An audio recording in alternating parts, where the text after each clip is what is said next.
माला एक बड़े से शहर में अपनी बेटी के साथ एक छोटे से किराए के घर में रहती थी। उसके हालात इतने खराब थे कि घर में कुछ खाने को नहीं था और गांव से आते समय जो पैसे बचा कर रखे थे वो भी घर के किराए में चले गए थे। वो बहुत ही परेशान हो गई थी और वापस काम की तलाश करके जब घर आती है तो अपनी बेटी नेहा से बात करते हुए बोलती है, यहाँ आने के बाद तो हमारी परेशानी और बढ़ गई। ना ही कोई काम मिल रहा है और पैसे आने का तो कोई जरिया ही नहीं है। पता नहीं अब क्या होगा और कैसे होगा। माँ, परेशान क्यों हो रही हो? हमें शहर में आए हुए इतना टाइम हो गया है और मुझे अच्छे से पता चल गया है यहाँ हम क्या काम कर सकते हैं और उस काम में पैसे भी बहुत अच्छे से मिलेंगे।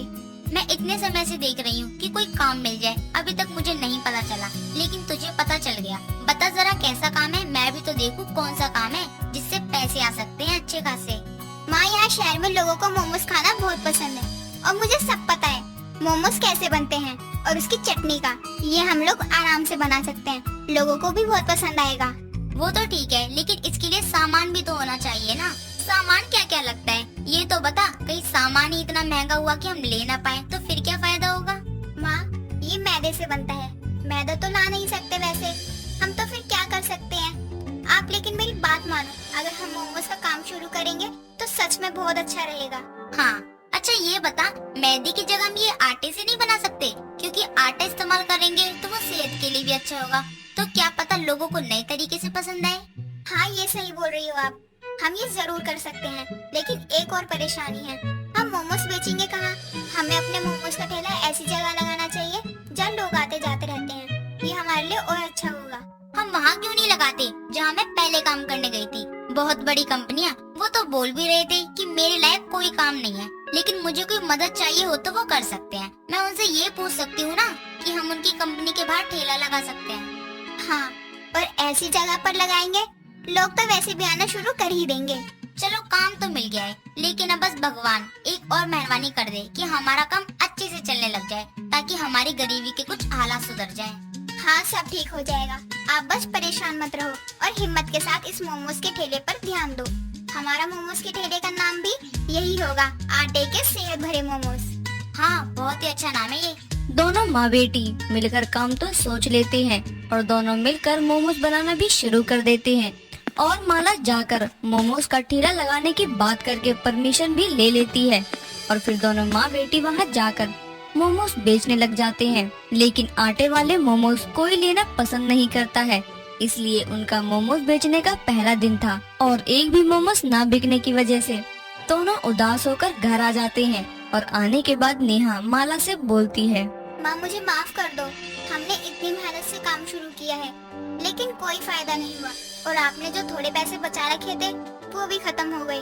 कोई बात नहीं बेटा, अभी हम कम से कम कुछ कर तो रहे हैं ना। हमारे पास एक उम्मीद तो है। इससे पहले तो हम कुछ भी नहीं कर रहे थे और ना ही कोई उम्मीद थी। तू परेशान मत हो, आज मोमोज नहीं बिके तो क्या हुआ, कल बिक जाएंगे। माँ, मुझे तो ये भी उम्मीद टूटी हुई नजर आ रही है। लगता है मेरा मोमोज बेचने का आइडिया ही खराब था। अगर हम कोई और अच्छा काम करें तो कम से कम गरीबी में आटा गीला वाला हाल तो नहीं होगा ना आज। कोई नहीं, तू आराम से सो जा। अब कल की कल ही छोड़ दे, सब ठीक ही होगा। और कोई चारा भी तो नहीं है हमारे पास।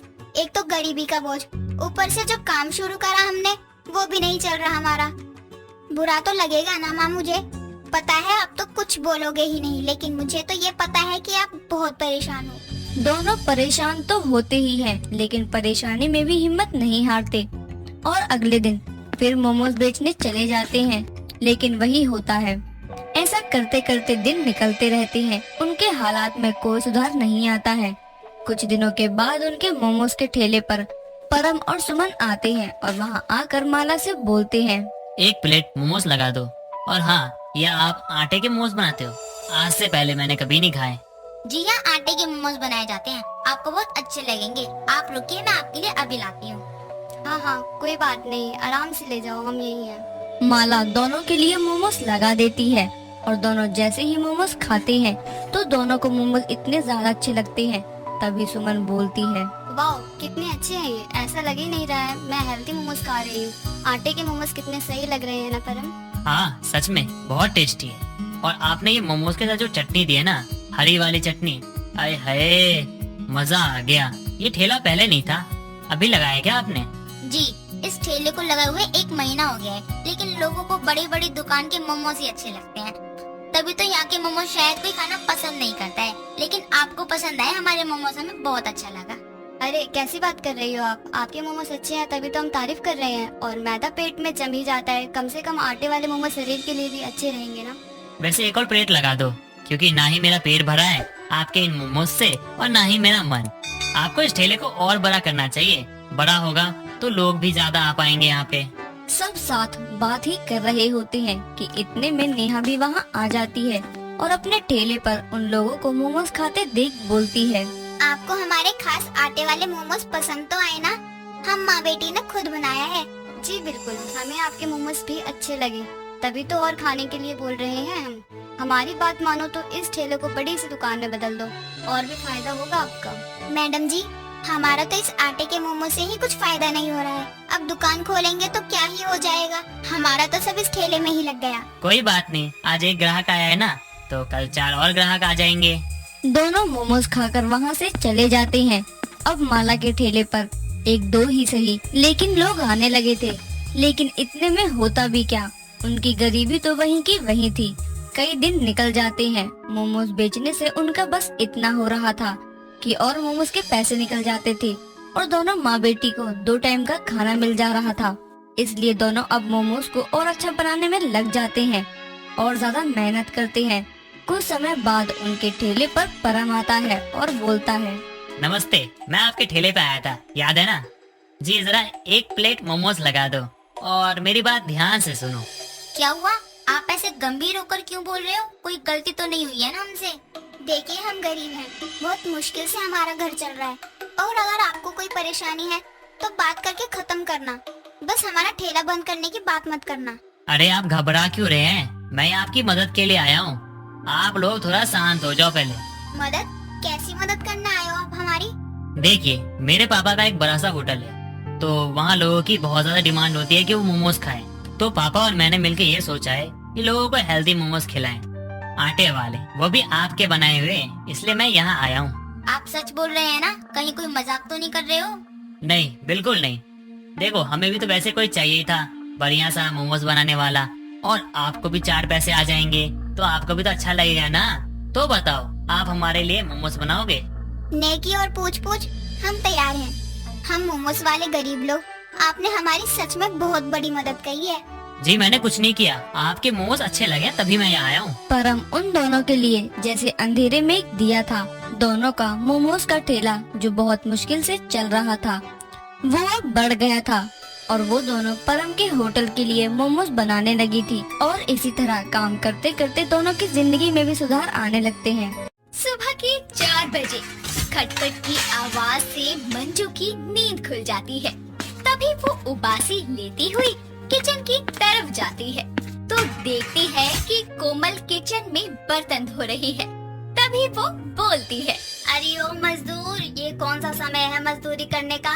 सुबह के 4 बज रहे हैं। माँ, काम करने का कोई समय थोड़ी ना होता है। अब देखो, मेरी जल्दी आँख खुल गई, तो मैंने सोचा कि ऑफिस जाने से पहले घर का काम निपटा लूं।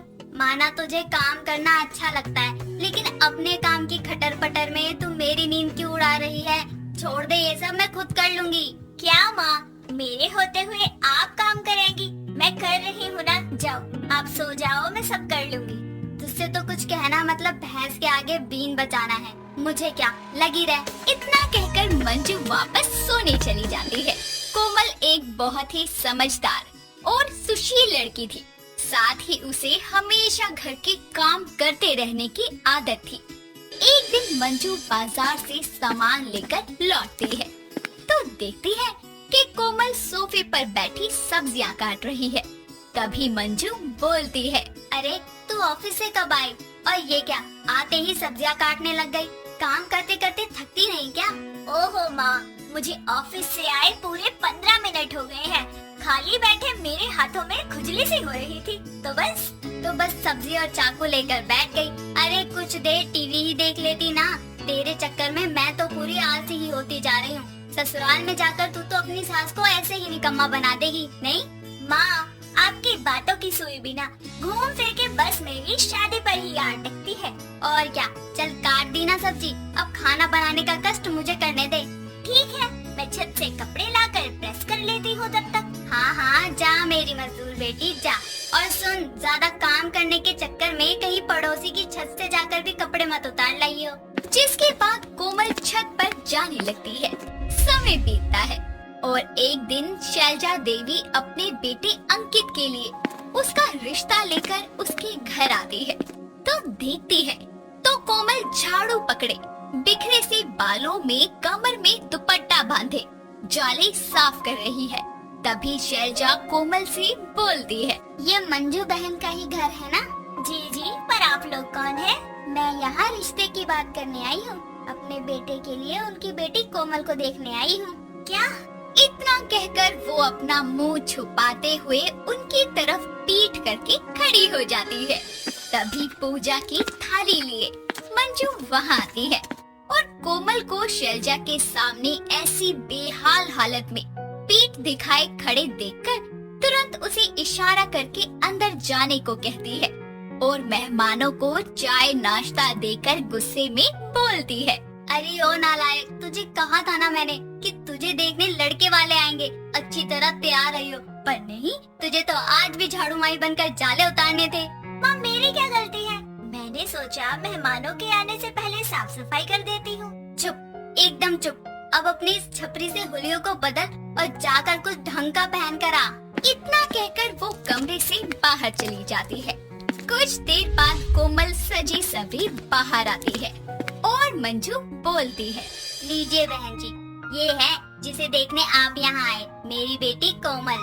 पर माँ, इसकी शक्ल कुछ यहाँ की नौकरानी से नहीं मिलती। अरे बहन जी, ये वही है ना जो भी कुछ देर पहले झाड़ू पकड़े खड़ी थी। हाँ, वो क्या है ना, मेरी बेटी को साफ सफाई रखने की आदत है, तो बस वो सफाई ही कर रही थी कि आप लोग आ गए। अच्छा हुआ आपने बता दिया, वरना हम तो आपकी बेटी को काम वाली ही समझ बैठे थे। जिसके बाद दोनों पक्ष आपस में बातचीत करके रिश्ते को पक्का कर देते हैं और कुछ समय बाद अंकित और कोमल पूरे रीति रिवाजों के साथ शादी के बंधन में बंध जाते हैं। गृह प्रवेश के समय वो अपने ससुराल में अपने कदम रखती है। अगले दिन उसकी सास जब उसके कमरे में आती है तो देखती है कि कोमल नहा धोकर तैयार हो चुकी है। तभी शैलजा बोलती है, अरे वाह बहू, तू तो बिल्कुल तैयार हो गई। आज तेरी पहली रसोई की रस्म है। हाँ सासू माँ, मैं उसी के लिए किचन में जाने वाली थी। तो बताइए, क्या खाएंगी आप? बहू, तेरी पहली रसोई है तो अपने मन से कुछ भी मीठा बना ले, जब तक मैं मंदिर होकर आती हूँ। इतना कहकर वो चली जाती है। कुछ देर बाद जब वो मंदिर से लौट कर आती है तो देखती है कि टेबल पर सारा नाश्ता बना रखा है और कोमल वहाँ रखी कुर्सियों पर कपड़ा मार रही है। तभी अंकित भी आता है और बोलता है, अरे वाह, सुबह सुबह ये दावत किस खुशी में? हाँ बहू, मैंने तुझे बस मीठा बनाने को कहा था, फिर ये सब और ये क्या, तू सुबह सुबह ही सफाई करने चालू हो गई। सासू माँ, मैंने सोचा कि मीठा बना ही रही हूँ तो लगे हाथ नाश्ता भी बना डालती हूँ। चलिए, आप दोनों नाश्ता कर लीजिए, फिर मैं फटाफट बर्तन धो दूंगी। अरे कोमल, तुम क्या वर्कोहोलिक हो? सुबह सुबह इतना नाश्ता बनाकर थकी नहीं कि अब तुम्हें बर्तन भी धोने हैं? हाँ बहू, तू बैठकर नाश्ता कर, माना आगे जाकर तुझे ही ये सब संभालना है, पर अभी से इतनी कामकाजी मत बन तू। नई नवेली दुल्हन है, कम से कम हाथ की मेहंदी छूटने तक कोई काम नहीं करेगी घर का। सासू माँ, आप बिल्कुल चिंता मत करो। अरे काम करते तो मैं बिल्कुल नहीं थकती, और वैसे भी जितनी जल्दी अपनी जिम्मेदारियों को संभालूंगी उतना ही अच्छा है ना। उसकी बातें सुनकर शैलजा के मुंह पर ताला लग जाता है और इसी तरह कोमल हमेशा कुछ ना कुछ काम पकड़कर करने लगती। एक दिन दोनों सास बहू बैठकर पकोड़े खा रही होती है। तभी फर्श पर चटनी गिर जाती है और कोमल बोलती है, सासू माँ, मैं अभी फर्श पे पोछा लगा देती हूँ। अरे बहू, अभी तो सारा काम करके बैठी है, रहने दे, पहले चैन से खा तो ले। हाँ तो साफ कर देती हूँ ना मैं अच्छे से, ऐसे अच्छा नहीं लगता। तभी कोमल बाल्टी भर पानी और पोछा लेकर फर्श साफ करने बैठ जाती है। और बोलती है, एक बार पूरे फर्श पे ही पोछा लगा देती हूँ, वो सही रहेगा। अरे यो कामकाजी बहू, क्यों साफ फर्श को भी दोबारा साफ करने की मजदूरी कर रही है? मैं तुझे बहू बनाकर लाई हूँ, काम वाली बाई नहीं कि सारा दिन कभी पोछा, झाड़ू, बर्तन सफाई यही काम करती रहे। अरे तुझे खाली बैठने में मौत आती है क्या? सासू माँ, काम होते हुए मैं खाली कैसे बैठ सकती हूँ? और मैं कौन सा आपसे काम करवा रही हूँ? आप जाइए, आराम कीजिए, ये काम मुझे करने दीजिए। इतना कहकर वो पूरे फर्श पर पोछा मारने लगती है। एक दिन उसकी पड़ोसन अपने बेटे के साथ शैलजा के घर आती है। तभी कोमल उनके लिए चाय नाश्ता लेकर आती है। तभी चाय पीते हुए लड़के की शर्ट पर चाय गिर जाती है। ये देखकर कोमल बोलती है, ओह शिट, ये तो गंदी हो गई। एक काम कीजिए, आप ये शर्ट मुझे दीजिए, मैं इसे धोकर प्रेस कर दूंगी। जी जी जी जी कोई बात नहीं, थोड़ा सा तो दाग है, ये मैं कर लूँगा। अरे दीजिए ना, मैं फटाफट से धो के सुखा दूंगी। लो, अब इसने यहाँ भी काम ढूंढ लिया। ये काम करने के चक्कर में बावरी हो गई है। कोई नहीं बेटा, बहू इतना कह रही है तो दे दे, धो देगी वो। जिसके बाद वो लड़का अपनी शर्ट कोमल को पकड़ा देता है और वो जाकर उसे धोने के काम में लग जाती है। तभी पड़ोसन बोलती है, अरे शैलजा, तेरी बहू तो काम करने से बिल्कुल जी नहीं चुराती। उसी का तो रोना है, 2 मिनट शांति से नहीं बैठती। अरे भला इतना कामकाजी भी कोई होता है क्या? देखा ना, काम मिल जाए इस चक्कर में छोरे की शर्ट उतरवा दी। अरे एक तेरी कामकाजी बहू है और एक मेरी निकम्मी बहू। ताने दे देकर मैं पागल हो जाती हूँ, पर टस से मस नहीं होती।